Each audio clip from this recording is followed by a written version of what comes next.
ಪ್ರಿಯ ಸ್ನೇಹಿತರೆ, ನಾನು ನಿಮ್ಮ ರವಿ ಅಜ್ಜಿಪುರ ಮಾತಾಡ್ತಿದ್ದೀನಿ. ನೀವು ಜೈಲರ್ ಸಿನಿಮಾ ನೋಡಿದರೆ ಅದರಲ್ಲಿ ಒಂದು ಕ್ಯಾರೆಕ್ಟರ್ ಇದೆ, ತುಂಬ ಡಿಫ್ರೆಂಟ್ ಕ್ಯಾರೆಕ್ಟರ್. ಅದು ವಿಲಕ್ಷಣ ವ್ಯಕ್ತಿತ್ವದ ವಿಲನ್ ವರ್ಮಾನ ಫ್ರೆಂಡ್ ರೋಲ್. ಅದು ಆ ಫ್ರೆಂಡ್ ರೋಲ್ ಮಾಡಿದ್ದ ಮಾರಿಮುತ್ತು ಇಂದು ಬೆಳಿಗ್ಗೆ ಅಸುನೀಗಿದ್ದಾರೆ. 57 ವರ್ಷದ ಮಾರಿಮುತ್ತು ತಮಿಳುನಾಡಿನಲ್ಲಿ ಅತ್ಯಂತ ಜನಪ್ರಿಯ ನಟರಾಗಿದ್ದವರು. ಇತ್ತೀಚೆಗೆ ಬಂದ ಅತ್ಯಂತ ಪಾಪ್ಯುಲರ್ ಆಗಿರೋ ಜೈಲರ್ನಲ್ಲಿ ಆ್ಯಕ್ಟ್ ಮಾಡಿದ್ದ ಮಾರಿಮುತ್ತು ತಮಿಳು ಸೀರಿಯಲ್ಗಳಲ್ಲಿ ನಟಿಸಿ ಅಪಾರ ಜನಪ್ರಿಯತೆಯನ್ನು ಗಳಿಸಿದ್ದವರು. ಇಂದು ಬೆಳಗ್ಗೆ 8:30ಕ್ಕೆ ಮಾರಿಮುತ್ತು ಟಿವಿ ಸೀರಿಯಲ್ ಒಂದಕ್ಕೆ ಡಬ್ಬಿಂಗ್ ಮಾಡಲು ಹೋಗ್ತಿದ್ದಾಗ ಹಾರ್ಟ್ ಅಟ್ಯಾಕ್ ಆಯ್ತಂತೆ. ಕೂಡಲೇ ಅವರನ್ನು ಆಸ್ಪತ್ರೆಗೆ ಸಾಗಿಸಿದರೂ ಪ್ರಯೋಜನವಾಗದೆ ಅಸುನೀಗಿದ್ದಾರೆ. ಮಾರಿಮುತ್ತು ಸುಮಾರು 50ಕ್ಕೂ ಹೆಚ್ಚು ಸಿನಿಮಾಗಳಲ್ಲಿ ನಟನೆ ಮಾಡಿದ್ದಾರೆ. ಮಾರಿಮುತ್ತು ನಿರ್ದೇಶಕರೂ ಆಗಿದ್ದವರು.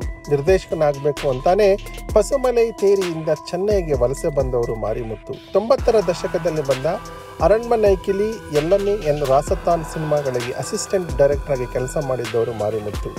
ಮಣಿರತ್ನಂರಂತಹ ಮೇರು ನಿರ್ದೇಶಕರ ಜೊತೆ ಕೆಲಸ ಮಾಡಿದ್ರು ಮಾರಿಮುತ್ತು. ಜೈಲರ್ ಅವರು ನಟಿಸಿದ ಕೊನೆ ಸಿನಿಮಾ ಆಗಿದೆ.